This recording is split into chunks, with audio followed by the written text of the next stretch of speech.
Le docteur Serge Tuech est le seul chirurgien au monde à avoir jamais publié une série de 167 transplantations hépatiques en auteur solitaire et unique.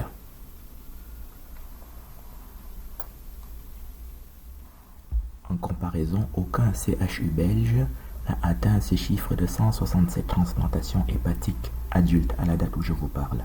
Par exemple, l'hôpital Erasme à Bruxelles affiche sur son site, ici comme on le voit sur cette capture d'écran, n'avoir fait que 200 transplantations adultes et enfants réunis à la date d'aujourd'hui. Cela veut dire qu'ils ont au maximum 150 transplantations hépatiques adultes. Et ils sont par ailleurs incapables de publier eux-mêmes cette série, de manière comme je l'ai fait. C'est à cause de ce génie très particulier du docteur Serge Tuech qu'il élève à la hauteur même de savant que le Ku Klux Klan, qui est une création d'Albert Pai Ashkenaz, qui est aussi le père de la franc-maçonnerie, représenté à l'Université libre de Bruxelles par les professeurs Jean Klasterski et Janos Fruling, qui dirigent donc cette université, ont fait dès le début de la formation de chirurgien du docteur Serge Tuech des imprécations très particulières pour le tuer, pour l'assassiner, afin de priver l'humanité des apports très particuliers qu'un savant de ce niveau peut apporter à l'humanité sur tous les domaines. Ces imprécations pour assassiner le docteur Serge Tuech ont été renouvelées en août 1998 par les professeurs Jean Klasterski et Janos Fruling à l'Institut Jules Bordet, où le docteur Serge Tuech se trouvait pour sa 4e année de spécialisation. Et cet événement extrêmement grave a été fait publiquement et est connu de tout le monde à l'Institut Bordet, en particulier du professeur Jean-Claude Pector, qui est le chef de service de chirurgie et responsable de la formation du docteur Serge Tuech à cette époque-là. Il apparaît sur la publication que nous voyons ici. Il est toujours vivant pour en témoigner. Pièce numéro 1.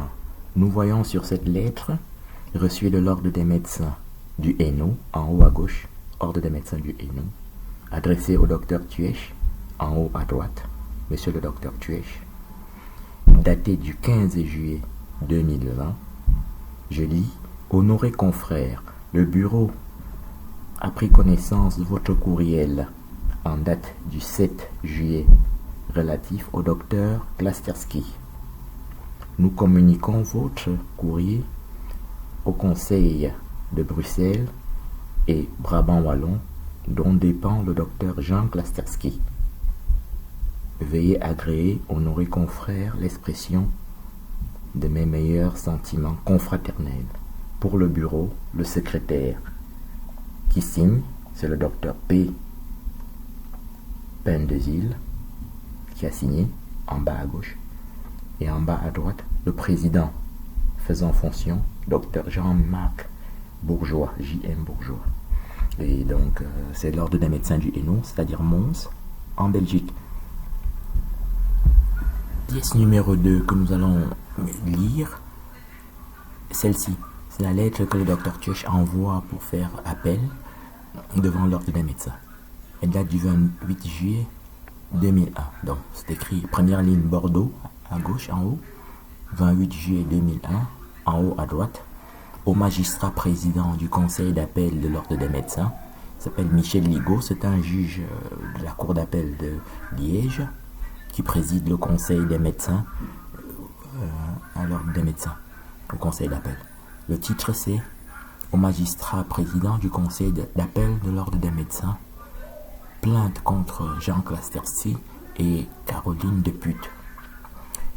La lettre que nous lisons ici, il y a 2 points. Premier point, tentative d'assassinat du docteur Serge Tuech par séquestration empoisonnement au CHU Saint-Pierre et à la clinique Fonroy du 10 au 21 septembre 2020. Deuxième point, vol et destruction du diplôme de médecin du docteur Serge Tuech au CHU Saint-Pierre. La dernière ligne, c'est signé docteur Serge Tuech et ma signature, c'est tout. Donc c'est un rappel d'une plainte, de la plainte c'est des plaintes qui ont été renouvelées à plusieurs reprises et ici, les appels ont été faits et ça n'a jamais été jugé ni en première instance ni en appel ni au niveau du Conseil national, ni en cassation, hein, parce que le Conseil d'État et la Cour de cassation ont le pouvoir pour casser des décisions que l'Ordre des médecins aurait pu rendre. Mais aucune décision n'a jamais été rendue à la date d'aujourd'hui, surtout ce que nous avons raconté jusqu'à présent.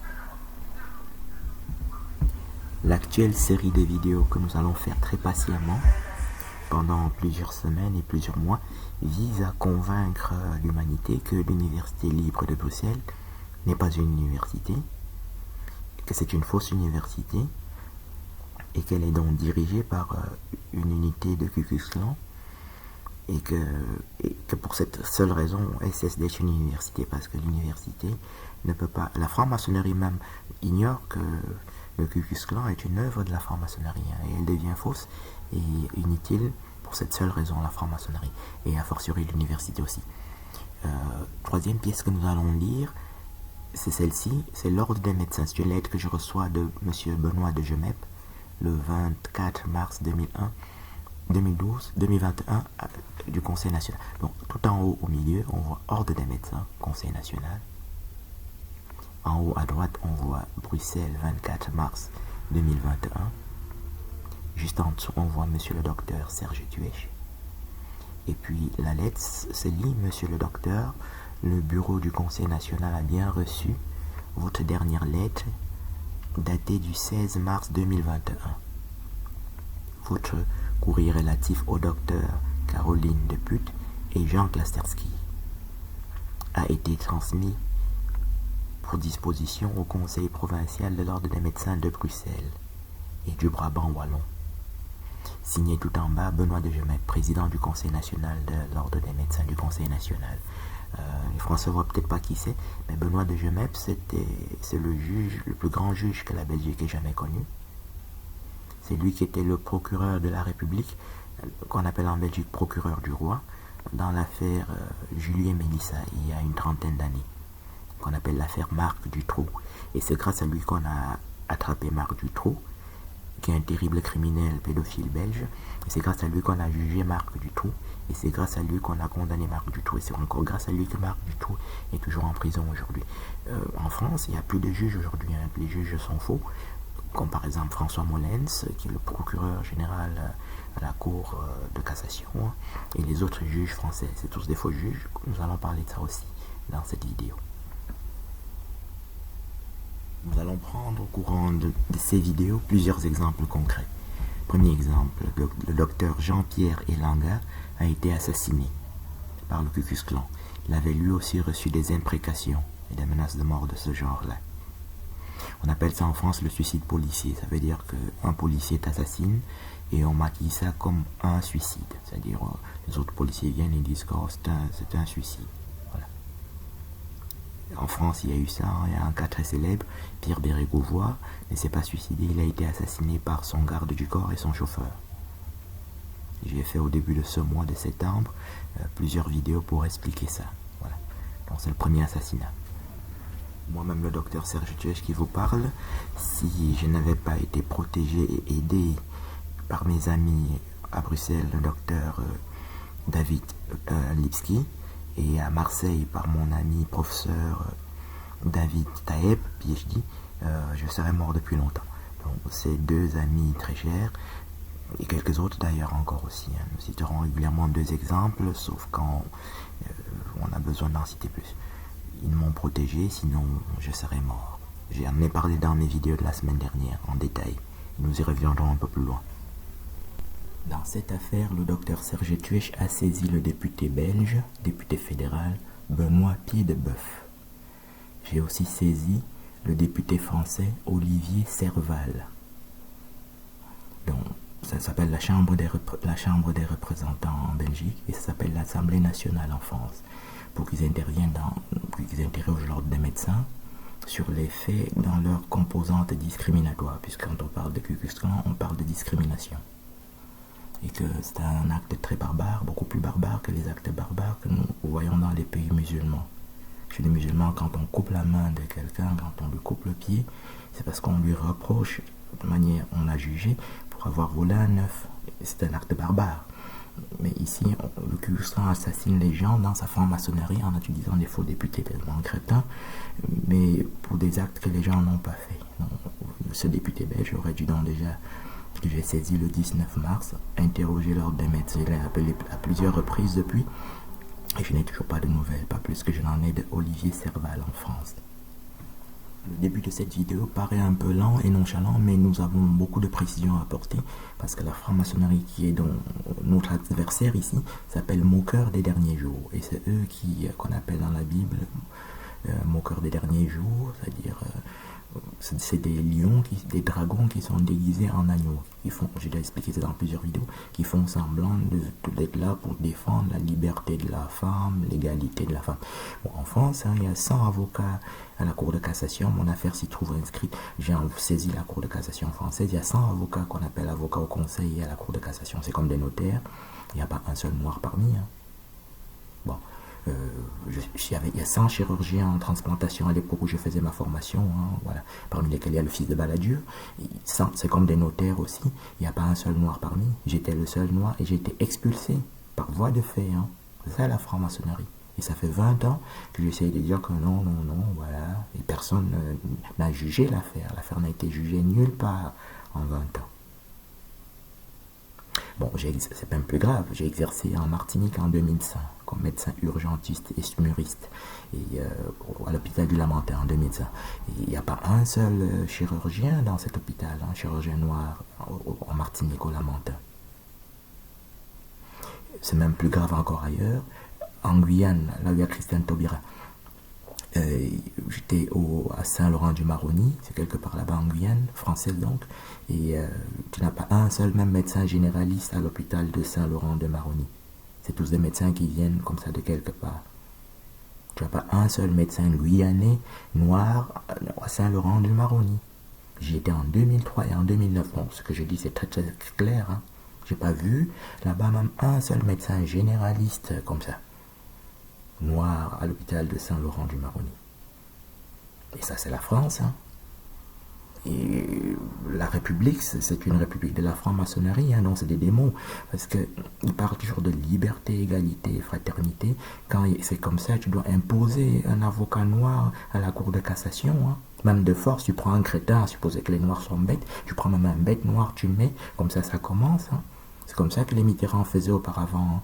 Il y avait un gros ministre noir qu'on appelait Kofi Niam. Et puis, les chefs d'État ont fait comme ça pendant quelques années. Aujourd'hui, ils ne feront même plus ça.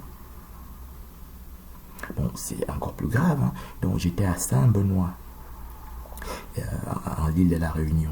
Là-bas non plus, tu ne trouves pas un médecin, un chirurgien noir, ni même un médecin généraliste noir français à l'île de la Réunion, à Saint-Benoît, ni même à Saint-Denis. Je parle de généralistes. Tous les médecins noirs que tu vois, ils viennent de quelque part, de Cuba ou de Belgique, comme moi. J'étais noir belge. Voilà. Donc, c'est ça les choses que nous sommes en train de traiter ici.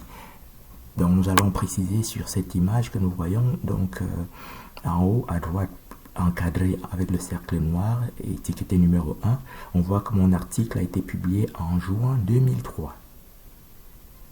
C'est-à-dire il y a 17 ans. Et à cette époque-là, les CHU belges, tous les CHU belges qui font la transplantation hépatique, aucun n'avait même atteint 50 patients. Et moi, j'ai publié donc une série de 167 patients. En haut à droite, donc on voit juin 2003.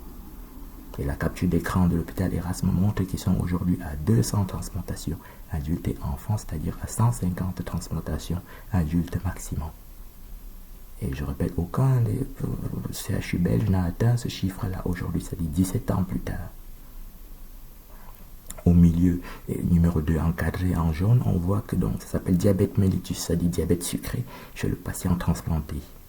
C'est un article savant parce que les chirurgiens ne parlent pas de médecine, ni d'immunologie, ni des choses dont je parlais. C'est d'ailleurs par une œuvre du Ku Klux Klan que j'ai dû faire cette publication tout seul. Parce ils font des pétitions comme ça en secret. C'est quand l'année d'après, j'étais allé pour m'inscrire à l'ordre des médecins, que l'ordre des médecins m'a délivré une pétition signée par des équipes du Ku Klux Klan belge et des équipes du Ku Klux Klan local qui disaient que non, les médecins ne devaient pas participer à la publication. Ce qui fait qu'aucun des 19 chirurgiens du service n'y a participé. Et les équipes qui collaborent avec nous, comme les gastro-entérologues, les immunologues, etc., les intensivistes, un article comme ça, quand un service de ce niveau-là fait un article, c'est au moins 40 médecins qui y participent. Parce qu'après l'opération, les patients restent aux soins intensifs pendant plusieurs jours. Et les patients nous sont adressés par les gastro-entérologues parce qu'ils ont une cirrhose, des choses comme ça. Et il y a les immunologues qui participent, les radiologues qui font ce qu'on appelle la mise au point préopératoire et qui participent au suivi. Donc c'est 40 médecins qui auraient dû participer à cet article. Et c'est par une œuvre du Ku Klux Klan, c'est-à-dire pour tuer, c'est un assassinat. L'assassinat n'est pas forcément physique. Il y a plusieurs séquences. On peut assassiner professionnellement, ce qui est mon cas. Il n'est assassiné physiquement qu'après, parce qu'une fois qu'on écrit dans les articles, comme ils ont écrit, que c'est un fou, il n'a pas de diplôme, à chaque moment, on envoie une équipe de la police d'assassiner, de tirer même physiquement, et on dit que ouais, forcené, c'était barricadé. Alors, comme l'affaire n'a jamais été jugée ni en premier instant, ni nulle part à l'ordre des médecins, procureur du roi, personne, procureur de la République, procureur général, personne, nulle part. Donc quand on dit dans les journaux qu'un forcené s'est barricadé, on tape ton nom, on trouve que oui, il était fou, oui, il n'avait pas de diplôme, et que donc la police lui a tiré dessus, donc c'est un vrai forcené, c'est un vrai fou.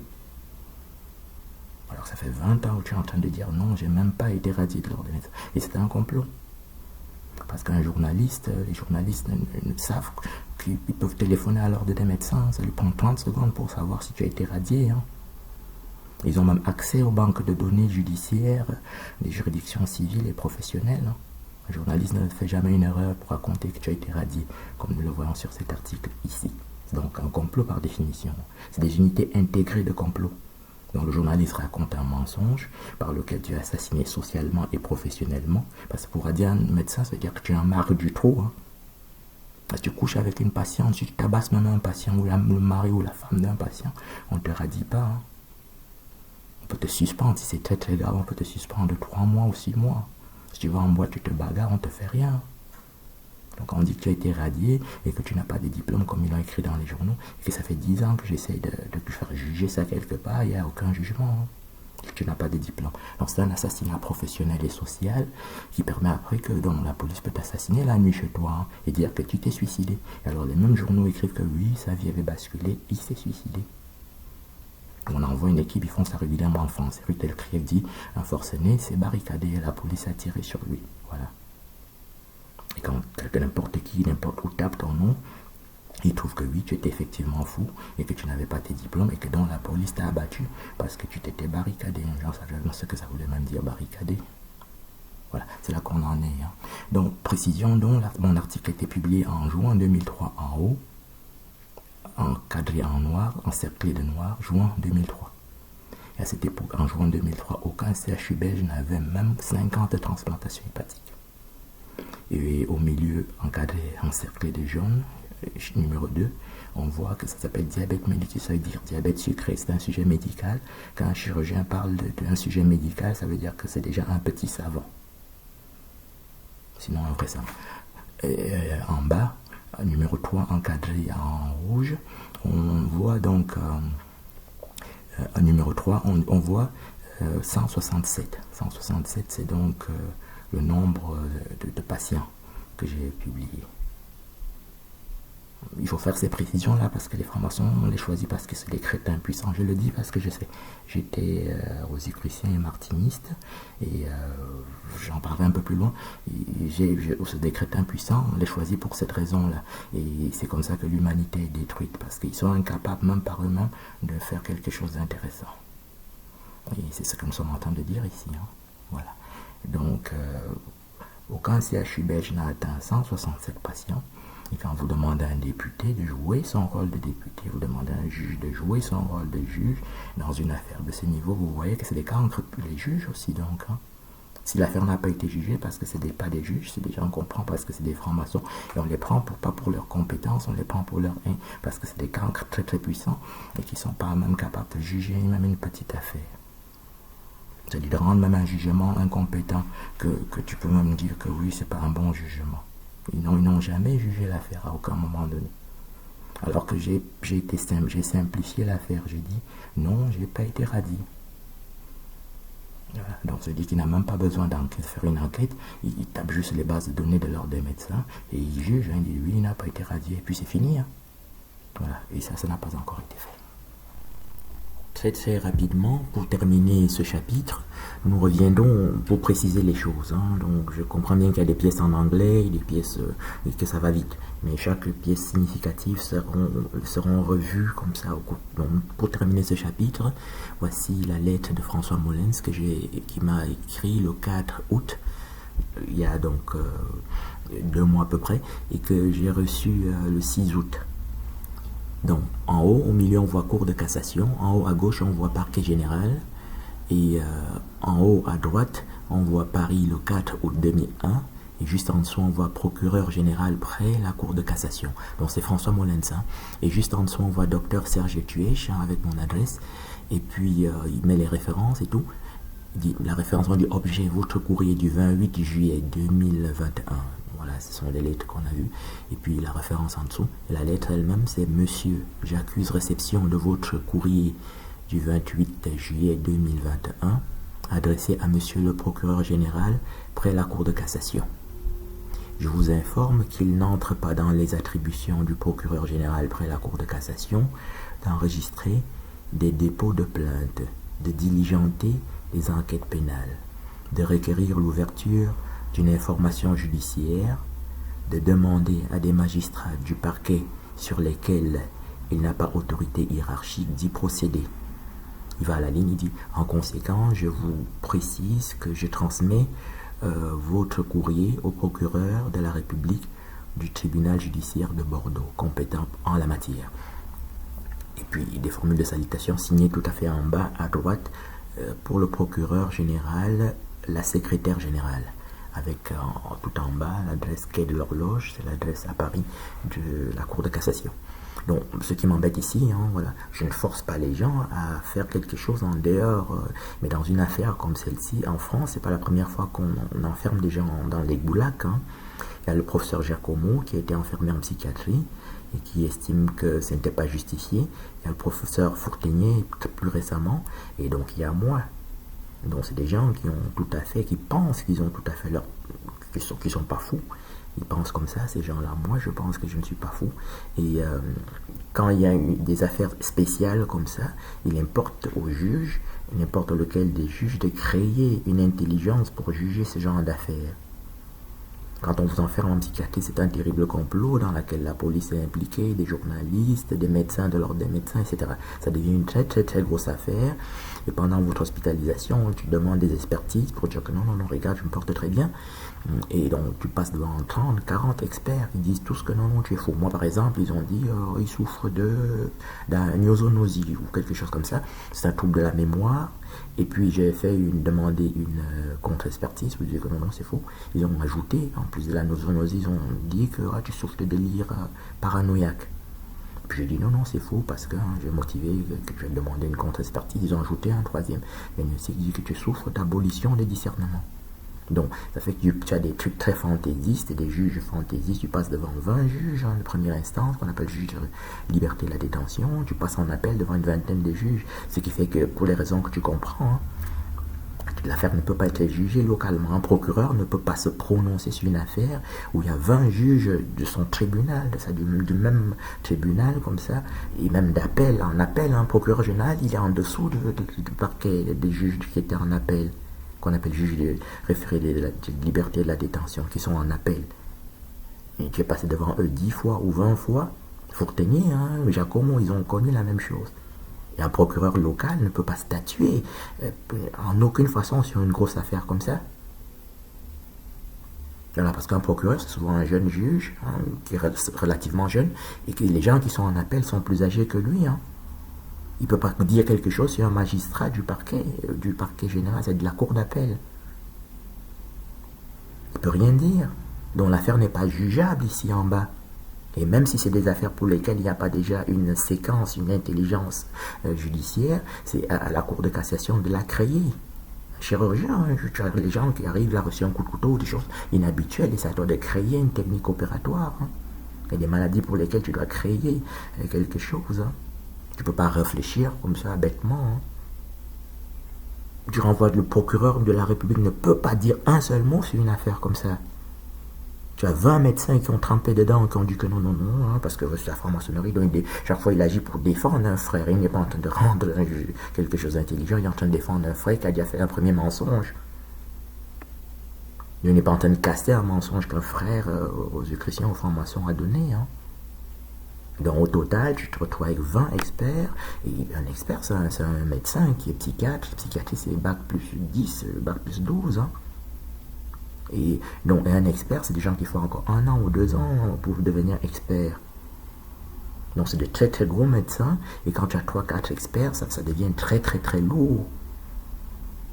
Parce que c'est toute la haute franc-maçonnerie, tu ne peux pas bouger ça comme ça, c'est un énorme complot. Donc je ne dis pas qu'il a le pouvoir de renverser un complot, mais tu ne peux pas raconter une histoire comme ça. Hein. Je répète, une appendicite, c'est une appendicite. Un chirurgien voit que c'est une appendicite. Mais quelqu'un qui a reçu un coup de couteau plus une balle ou des trucs compliqués avec des fractures, c'est à toi de créer comment tu vas aborder ça. Hein. De décider un petit peu ce que tu vas faire. Tu ne peux pas réfléchir simplement, tu ne peux pas parler comme si on est en train de parler d'une appendicite aiguë. Hein. Tu dis que oui, on a fait une radio et un scanner et on a opéré. Quand il y a un polytraumatisme, c'est toi qui dois définir les séquences. Et voilà. Parce que ce n'est plus simple. Alors là, il donne quelque chose de très simple, hein, de simpliste même. Et c'est vraiment en ce sens-là que c'est dommage. Hein. On n'est pas en train de chercher à faire l'injure. Hein. On n'est pas injurieux. Bon, là, il faut parler d'une certaine façon parfois pour que les gens comprennent la gravité des choses. Mais ici, tu vois bien qu'il est en train de faire comme si un chirurgien parle d'une appendicite aiguë, alors qu'on est en face d'un polytraumatisme. C'est-à-dire quelqu'un, on lui a tiré 3 balles, il a sauté par la fenêtre, avec déjà 3 balles dans le corps, il s'est cassé en plus le col de fémur et la colonne vertébrale, en plus des 3 balles qu'on lui avait tirées et qu'il s'est défenestré pour fuir les autres balles qui allaient arriver. Ce qui fait que tu ne peux plus parler comme si c'est une chirurgie ordinaire. Donc je répète, tu as 10 magistrats hein, comme ça du tribunal de grande instance et 10 magistrats d'appel devant qui tu es passé pour dire que non, non, libérez-moi, je ne suis pas fou. Ils ont demandé chacun une expertise ou une contre-expertise. Tu as 20 experts qui sont trempés dedans et quand tu as saisi l'ordre des médecins pour faire condamner par l'ordre des médecins, soit les médecins hospitaliers qui te bourraient de médicaments alors que tu n'as rien, soit les médecins experts qui racontaient des histoires à dormir debout. Et ça fait que tu as donc localement, tu as l'ordre des médecins, le conseil d'appel et les avocats ont trempé dedans. Mes propres avocats, on les a enrôlés comme ça dans la franc-maçonnerie et ils ont été d'accord quand on écrit dans les journaux que j'ai été radié. Hein.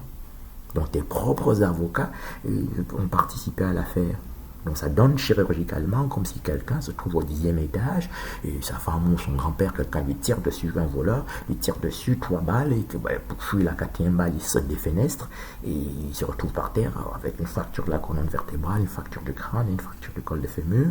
Et en plus les 4 balles qu'il avait déjà reçues.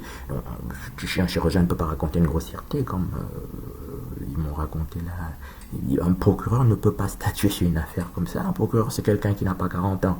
Parce que c'est après, quand François Molins, même, je crois qu'il est dans la quarantaine, hein, c'est un très bel homme en plus. Donc, il était d'abord qu'on appelle juge antiterroriste, et maintenant il a 50 ans quand il devient ce qu'il est aujourd'hui.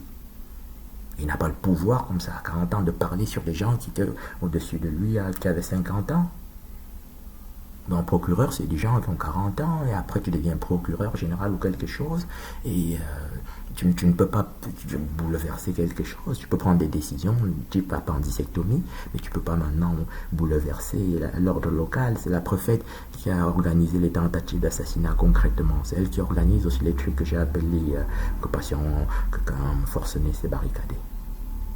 C'est le préfet qui organise ça. J'ai fourni quelques pièces, mais je commenterai les pièces les plus significatives. Je voulais juste clôturer ce chapitre-ci pour passer à autre chose. Donc j'avais saisi déjà le procureur de la République le 20 janvier, comme on le voit sur cette pièce-ci, le 22 janvier 2020.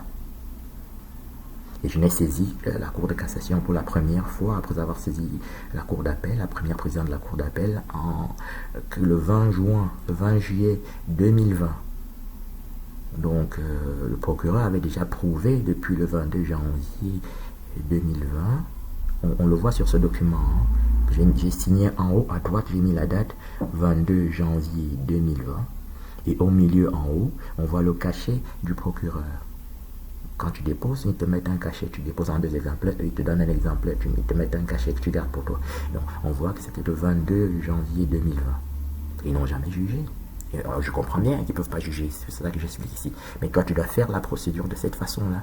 Tu ne peux pas saisir per primum un juge au-dessus. Tu dois saisir toute la hiérarchie de cette façon-là. Et une fois que ça arrive en haut, ceux qui doivent comprendre, c'est un peu ce que j'essaye de dire là. N'importe quel chirurgien d'un village, à Libourne, il n'y a pas beaucoup de gens. Quand tu fais ton footing, comme ça, tu es déjà en dehors du vignoble, alors que tu n'as même pas fini tes étirements. Il y a 15 000 habitants à Libourne. Mais un chirurgien là-bas, je faisais du SMUR là-bas, j'ai travaillé à Libourne. Tu ramasses des gens, comme ça, des enfants parfois qui ont roulé en voiture le samedi, qui ont bu un peu et puis se sont cassés la tête, ou se casser quelque chose. Quand tu amènes le chirurgien, il réfléchit, il réfléchit pas comme si c'était une appendicite aiguë. Alors que là, il a réfléchi comme si c'était un divorce. Que dans un couple normal, ils ont divorcé. Alors que, je répète, ici, il y a 10 juges de première instance et 10 juges d'appel qui ont mouillé dedans. Donc, ils ont dit que oui, tu es fou. Tu as 10 médecins hospitaliers qui t'ont donné des médicaments terribles, qui risquent chacun de ces 10 médecins hospitaliers la radiation à vie. Chacun des 10 experts risque la radiation à vie. Bon, c'est pas une affaire qu'on peut juger localement. C'est un petit peu ça que j'essaie d'expliquer. J'espère que j'ai été clair. Mais une appendicite aiguë, on parle à n'importe qui comprend ce qu'on est en train de faire. Mais les polytraumatisés, tu peux même pas expliquer aux gens jusqu'à ce qu'ils comprennent que la stratégie que tu as prise. Puisque c'est des stratégies, parfois même tu commences comme ça et puis la rate explose alors que tu croyais qu'elle va tenir. Et bon, tu es obligé d'arrêter là-bas et d'aller régler la rate qui a explosé au cours de l'opération. Ce qui fait que tu peux même pas... Voilà, c'est ça un polytraumatisé. C'est tout un art qui est différent. Donc quand tu arrives, je vois un procureur, François Molins, qui était juge antiterroriste. Juge antiterroriste, c'est une terrible intelligence qu'il est supposé avoir. Et tu vois qu'il est en train de réfléchir là comme un chirurgien du village.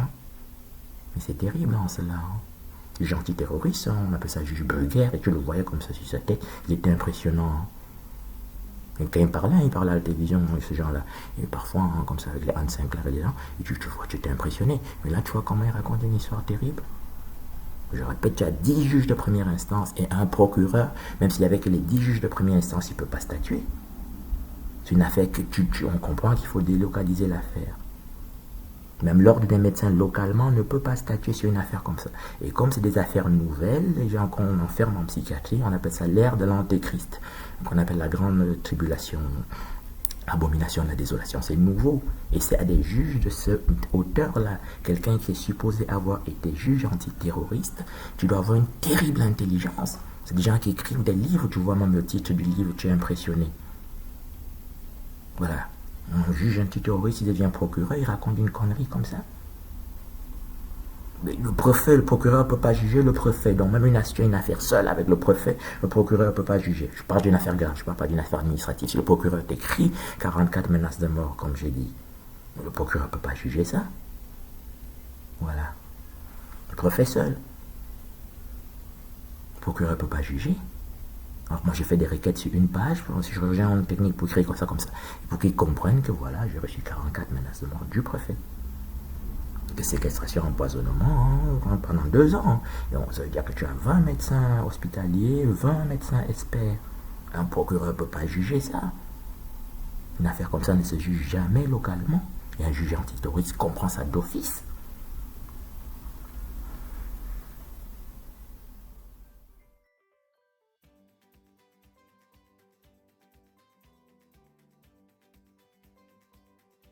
En conclusion, le docteur Serge Tuech est médecin belge, diplômé de l'Université libre de Bruxelles le 29 juin 1994, avec distinction 78%, et il a été sélectionné par l'Université libre de Bruxelles pour faire une spécialisation en chirurgie de l'année 1994 à l'année 2001.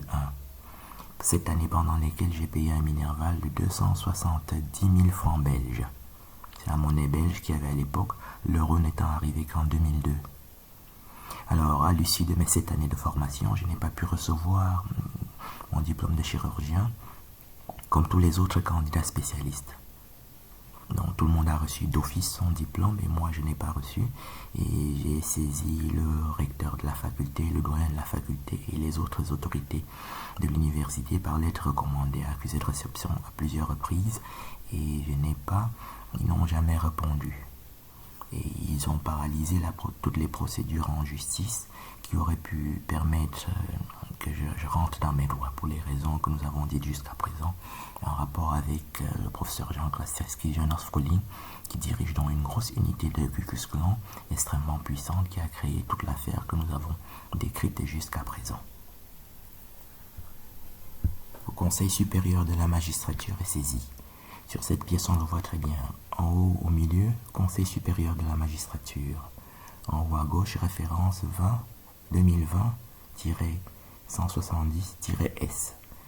En haut à droite, Paris, le 3 août 2020. La lettre que je reçois donc du Conseil supérieur de la magistrature écrite dans cette date.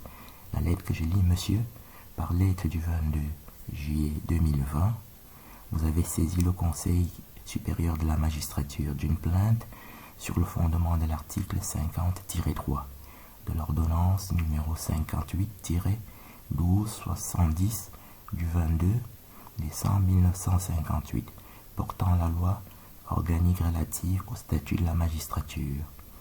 Elle a été enregistrée sous le numéro, donc on va à la ligne et puis elle a été enregistrée sous le numéro 2020-170-S. On va à la ligne à nouveau, conformément aux dispositions de l'ordonnance numéro 58-1270 du 22 décembre 1958 portant loi organique relative au statut de la magistrature. Votre réclamation va faire l'objet d'un examen par la commission d'admission des requêtes de la formation compétente. On va à la ligne, vous serez informé des suites données à votre requête. À la ligne, je vous prie, monsieur, à l'assurance de ma considération distinguée. Signé Pauline Jolivet, secrétaire générale adjointe. Et tout en bas à gauche, monsieur Serge Tuich, et avec mon adresse. Donc, nous sommes dans une démarche républicaine. Je reproche donc au fait que donc, en réalité, j'ai saisi le tribunal de Bordeaux et la cour d'appel de Bordeaux et la première présidente de Bordeaux, mais chacune des 20 décisions rendues par le juge des libertés de la détention rendues en première instance, il y a chaque fois un magistrat du parquet qui représente le procureur, qui représente donc l'État. Donc il y a un juge assis et le juge qui est debout vient du parquet. Et en appel, c'est la même chose. Il y a un magistrat du parquet général. Il y a un juge assis et un juge qui représente le ministère public, qu'on appelle avocat général. C'est pas un avocat, mais il vient pour représenter le procureur général. Donc il y a 20 juges et 20 juges qui viennent du parquet du procureur de la République, qui ont donc approuvé, qui ont dit d'une personne saine d'esprit et visiblement même parfaitement plus intelligente que cette personne est folle. C'est pour cette raison-là qu'ils ne pouvaient même pas juger l'affaire et qu'ils ne peuvent toujours pas la juger aujourd'hui. Parce qu'en fait, dans les services, il y a des staffs tous les matins et le procureur de la République est responsable de toutes les décisions que les gens, ils sont ils sont substituables et indivisibles. Donc, les décisions rendues par chaque chose que une personne du ministère public dit, ils sont tous solidaires de ce qui a été dit. Et le procureur de la République est responsable de ça. C'est pour aussi cette raison, techniquement juridique, que François Molins a fait une erreur même plus grave que ce que j'ai pu décrire. Parce que donc il y a 20 magistrats venant du parquet du procureur de la République qui ont participé aux 20 décisions rendues en première instance dans cette affaire-ci. Et donc c'est même plus grave ce que j'ai dit sur François Molins, c'est plus grave. Ça veut dire que plus de la moitié, c'est-à-dire du tiers ou de la moitié des juges du parquet, du procureur, ont participé aux 20 décisions rendues en première instance, sous la responsabilité du procureur, qui ne peut pas se dédire, qui ne peut pas juger ces personnes-là. On ne se juge pas soi-même. Sur cette pièce, nous voyons que le journal de Morgan, qui est l'un des 3 plus gros quotidiens journaux belges, a parlé de l'affaire le 17 avril 2000. En haut, il y a 4 lignes. En haut, on voit dans le site de Morgan, c'est-à-dire www.demorgan.be. C'est le site de ce journal. Et le titre de l'article, c'est Un zwarte zwart veut dire noir, chirurgien noir. Et puis la 3e ligne, c'est 17 avril 2000. Serge Tuèche, je lis la ligne Serge Tuèche, brillant chirurgien, 1994. Et puis la quatrième ligne, diplôme. Je ne peux pas produire l'intégralité de l'article sans leur autorisation. Mais c'est des choses que nous ferons un peu plus tard. Je produirai aussi les audios que j'ai eus avec les députés ou avec leurs attachés parlementaires et des autres pièces de cette nature-là, afin que des contestations stupides n'aient pas lieu. Donc, et les pièces de procédure se trouvent au Conseil d'État, à la Cour de cassation en Belgique et en France, à l'Ordre des médecins en Belgique et en France, soit au Conseil départemental, soit au Conseil régional, soit au Conseil national. Et dans les autres endroits que vous pouvez imaginer, c'est chez le procureur et partout. C'est-à-dire des pièces, est-ce qu'il est inscrit à la faculté, est-ce qu'il a eu un diplôme, des choses comme ça. Tout ça se trouve au Conseil d'État et partout en France. Le Ku Klux Klan, qui est donc la franc-maçonnerie, est une religion, et c'est une religion de la haine. Et c'est l'ennemi de la République. Et c'est une haine éternelle et c'est une haine gratuite, exactement comme me l'expliquait mon ami David Taeb. À l'époque, il faisait son DEA pour son PhD à Marseille. Donc, il m'expliquait que c'est une haine éternelle. Il essayait de ne pas me faire peur, mais il voulait que je comprenne ça parfaitement.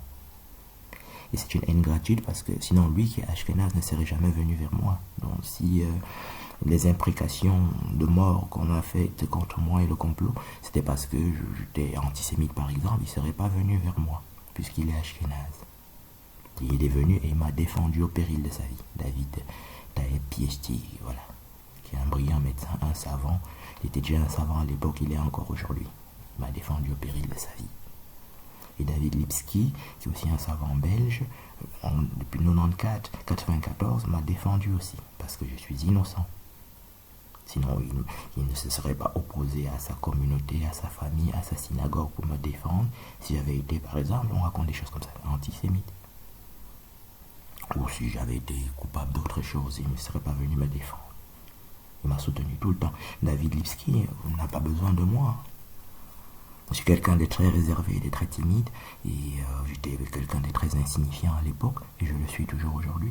Donc, il n'a pas besoin de moi, il est de la plus grande famille. Le mois dernier, j'ai dit la plus grande famille ashkénaze de Bruxelles, mais je voulais dire la plus grande famille ashkénaze de Belgique. Et David Lipski lui-même, c'est un très bel homme, très très vaillant, et il n'a pas besoin de moi. Je suis quelqu'un de très discret, même de très timide. Voilà, donc... Alors, il est venu vers moi, il a toujours été à mes côtés. C'est même lui qui a payé mon procès au Conseil d'État en 2004. L'Université libre de Bruxelles est donc coupable de tromperie aggravée, d'escroquerie aggravée, de racisme aggravé, de discrimination aggravée, de fraude aggravée. Quand tu payes un Minerval comme j'ai payé pendant 7 ans, tu dois t'attendre au moins qu'on te rende une décision. C'est-à-dire qu'on te dise que non, monsieur, tu es trop crétin, tu ne mérites pas d'être chirurgien, qu'on te donne une décision, qu'on te dise ce que tu dois faire. On peut te dire que tu as échoué, tu dois passer une deuxième session. Mais il n'y a aucun de ces cas-là. Michel Gelin, crétin, qui est le président actuel de la licence de chirurgie, de la chaire de chirurgie à l'ULB, c'est aussi un cancre.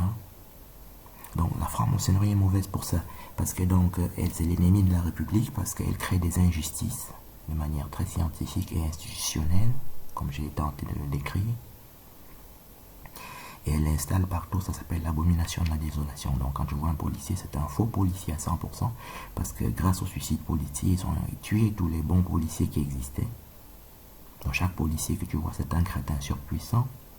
Quand tu vois François Molins, c'est un crétin. Donc j'explique quelque chose qui est totalement nouveau, séquestration, empoisonnement, c'est très très nouveau. Bon, le crime n'est pas nouveau en lui-même, c'est quand ça devient institutionnel. Voilà. C'est comme si, tu vois, à Marseille, quand j'étais à Marseille, on tirait déjà sur les gens avec des kalachnikovs. On dit que c'est des règlements de compte. Bon, on ne dit pas que c'est normal. Mais si la même chose se passe aujourd'hui et qu'ils utilisent une arme au laser qu'ils ont pris chez les Américains et que même peut-être que l'armée française n'a pas. Donc, tu dois voir qu'un juge important comme François Molins a compris que c'est quelque chose de nouveau. On ne te fait pas un copier-coller d'une vieille loi, comme ça bêtement. Donc tu vois, c'est un faux procureur, c'est donc dû être un faux juge antiterroriste. Et c'est en cela que le pays est en danger. Parce que si le juge antiterroriste est même un crétin, un faux juge, plus bête que Jacques Attali, plus bête que Emmanuel Macron, ça s'appelle l'abomination de la désolation. L'Université libre de Bruxelles, qui donc me doit 10 millions d'euros d'arriérés d'honoraires de chirurgien, et c'est ça que j'essaie de conquérir, mais je dois répondre à chaque crétin qui a pensé qu'il devait participer à l'affaire. Et c'est ce que nous sommes en train de faire. Je suis donc en conflit contre l'Université libre de Bruxelles. Nous avons établi dans cette vidéo jusqu'à présent que la République est fausse. Il s'agit désormais d'une affaire d'État. Donc une affaire d'État en France, une affaire d'État en Belgique. Et nous avons prouvé jusqu'à présent que la République est fausse, puisque les législateurs sont faux. Nous en avons cité un ou deux. Et nous allons le prouver dans la suite des séries de vidéos que nous faisons.